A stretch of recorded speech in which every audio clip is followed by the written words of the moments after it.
నిరుద్యోగులంతా కూడా రోడ్ల మీద మళ్ళీ ఒకసారి వస్తా ఉన్నారు. నిరుద్యోగ సంబంధించిన పోస్టులు రాష్ట్ర ప్రభుత్వము ముఖ్యమంత్రి రేవంత్ రెడ్డి అధికారంలోకి వచ్చిందంటే అది కేవలం నిరుద్యోగుల యొక్క పోరాటం వల్ల వచ్చింది.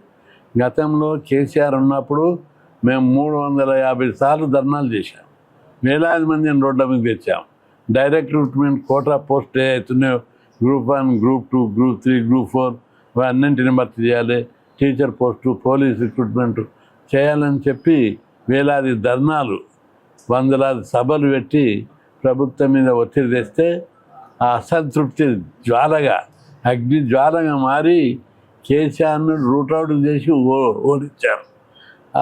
ఆ దెబ్బతోటి ముఖ్యమంత్రి రేవంత్ రెడ్డి ఏంటంటే కాంగ్రెస్ బలంతో కాలేదు, నిరుద్యోగుల యొక్క సపోర్ట్ తోటి అయ్యాడు. అధికారంలోకి వచ్చినాక నిరుద్యోగులను తొక్కుడు, బీసీలను తొక్కుడు, అన్ని వర్గాలను తొక్కుడు పెట్టిండు. ఈ వైఖరి మార్చుకోవాలని చెప్పి ముఖ్యమంత్రి గారిని నేను హెచ్చరిస్తున్నా. యువకుడు, మాటకారి, దమ్మున్నోడు అని చెప్పి గెలిపిస్తే ఆ దమ్ము నిరుద్యోగులను దొక్కని ఉపయోగిస్తావని, ఇదేనా నీ పద్ధతి, ఇదేనా నీ మర్యాద అని చెప్పి ముఖ్యమంత్రి రేవంత్ రెడ్డిని హెచ్చరిస్తున్నాం. అదేవిధంగా గ్రూప్ 1 పోస్టులు చాలా ఉన్నాయి, దాదాపు 1600 పోస్టులు ఉన్నాయి. ఎంపీడీఓలు గ్రూప్ 1లోనే రావాలి 50%, కానీ అవి ఇవ్వకుండా ప్రమోషన్ల ద్వారా ఇవ్వాలని చూస్తున్నట్టు తెలిసింది. ఈ వైఖరి వెంటనే మార్చుకోవాలి. డైరెక్ట్ రిక్రూట్మెంట్ కోటా పోస్టులు గ్రూప్ 1 కేటగిరీలో ఎంపీడీఓలు కానీ, డిప్యూటీ కలెక్టర్లు కానీ 50% కోటా డైరెక్ట్ రిక్రూట్మెంట్ కోటా ద్వారా భర్తీ చేయాలి. ఆ విధంగా కాకుండా ప్రమోషన్ల ద్వారా భర్తీ చేస్తే మాత్రము ఆఫీసులు పలుకుతాయని చెప్పి హెచ్చరిస్తున్నారు. ఏం తమాషాగా ఉందా? నిరుద్యోగులందరూ రోడ్ల మీద తిరుగుతుంటే ప్రమోషన్ల మీద ప్రమోషన్ ఇస్తావు. నిరుద్యోగులు కోట రాజ్యాంగం పెట్టిన కోట, అది పబ్లిక్ సర్వీస్ కమిషన్ ద్వారా భర్తీ చేయవలసిన పోస్టులను దొడ్డిదారిన లంట కొడతారా? అసలే నిరుద్యోగులకు అవకాశాలు రావడం లేదు. ఏజ్ బార్ అవుతుంది, ఒక్కొక్కరు 30 ఏళ్ళు అయింది, గడ్డాలు ఎంచుకొని పెళ్ళిళ్ళు చేసుకోకుండా ఈయన చిక్కడపల్లిలో రూమ్ తీసుకొని చదువుకుంటా ఎప్పుడు జాబ్ వస్తుందని వాళ్ళు చూస్తుంటే ఆ జాబులు గద్ద దనుకపోయి వాళ్ళ ఉద్యోగులకు ఆల్రెడీ మంచి షేప్ సైడ్లు ఉన్నారు, వాళ్ళు జాబ్లలో ఉన్నారు, లక్షల రూపాయలు జీతాలు తీసుకుంటారు. వాళ్ళకి నువ్వు ప్రమోషన్ ఇవ్వు, వాళ్ళకు కూడా వాళ్ళకి, నిరుద్యోగుల కూడా వాళ్ళకి ఎట్లా ఇస్తావు? దీన్ని వెంటనే విరమించుకోవాలి, లేకపోతే తీవ్ర పరిణామాలు ఉంటాయని చెప్పి హెచ్చరిస్తున్నాం.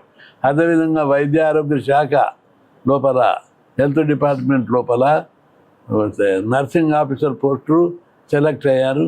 అన్నీ వైద్య ఆరోగ్య శాఖ డైరెక్టరేట్ వాళ్ళు ఇచ్చారు, ఈఎస్ఐ వాళ్ళు ఇచ్చారు, ఇతర వాళ్ళు వైద్య విధాన పరిషత్ వాళ్ళు ఇవ్వకుండా నాటకాలు ఆడుతున్నారు. 3 రోజుల వాళ్ళ పోస్టులు ఇవ్వకపోతే సీజ్ చేస్తాం, దిగ్బంధం చేస్తాం ఆ వైద్య విధాన పరిషత్ అని చెప్పి హెచ్చరిస్తున్నాం. వైద్య శాఖలు రిజర్వేషన్లు సరిగ్గా ఇంప్లిమెంట్ చేయరు, ఏ ఒక్కటి సరిగ్గా చేయరు, పైగా నాటకాలు ఆడుకుంటూ కథలు పడుతున్నారు. నీ వైఖరి మార్చుకోకపోతే మాత్రం తీవ్ర పరిణామాలు ఉంటాయని చెప్పి హెచ్చరిస్తున్నా.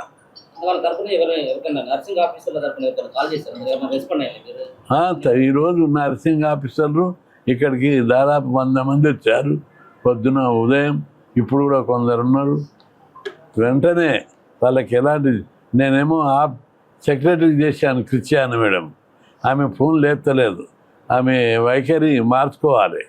ఎందుకంటే ఉద్యోగస్తులు వాళ్ళు జీతం తీసుకొని పనిచేస్తున్నారు. నియంత్రిత రాజ్యాలు కూడా ఇట్లా చేయరు. ముఖ్యమంత్రి మా మాట వినాలి, మంత్రుల మాట వినొద్దు అన్నారని ఓపెన్గా చెప్తున్నారట ఐఏఎస్ ఆఫీసర్లు. ఆ వైఖరి మార్చుకోవాలని నేను హెచ్చరిస్తున్నా. ప్రజల మాట వినాలి, అందరి మాట వినాలి. ఒక ముఖ్యమంత్రి మాట వింటా అంటే ముఖ్యమంత్రి ఇప్పటికే చెప్పిండు నేను హిట్లర్ అని చెప్తే హిట్లర్ మాట వింటావా? హిట్లర్ కంటేకైతే ముఖ్యమంత్రికి పడుతుంది రేపు.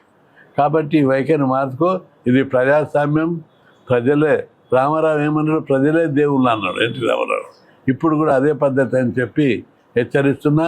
ఈ వైఖరి మార్చుకోకపోతే తప్పనిసరి వెంటనే వైద్య విధాన పరిషత్లో సెలెక్ట్ అయిన 300లకు పైగా నర్సింగ్ ఆఫీసర్ పోస్టులు వెంటనే భర్తీ చేయకపోతే తీవ్ర పరిణామాలు జరుగుతాయని చెప్పి హెచ్చరిస్తున్నారు. అంటే వీళ్ళతో పాటు ఎగ్జామ్ రాసిన ఎంఎల్టీ వాళ్ళకు ఆ, పోస్టింగ్లు ఇచ్చేశారు. మరి వీళ్ళకి మీద ఎందుకు ఇంత విమర్శలు అనిపిస్తుంది? వీళ్ళతో సెలెక్ట్ అయినటువంటి ల్యాబ్ టెక్నీషియన్కి ఇచ్చారు. అదర్ ఇదే హెల్త్ డిపార్ట్మెంట్లో ఈఎన్టీ, ఈఎస్ఐ, అదేవిధంగా వైద్య ఆరోగ్య శాఖల్లో అనేక దేశాల్లో యువత తిరుగుబాటు ప్రభుత్వాన్ని చేతులకు తెచ్చుకుంటారు.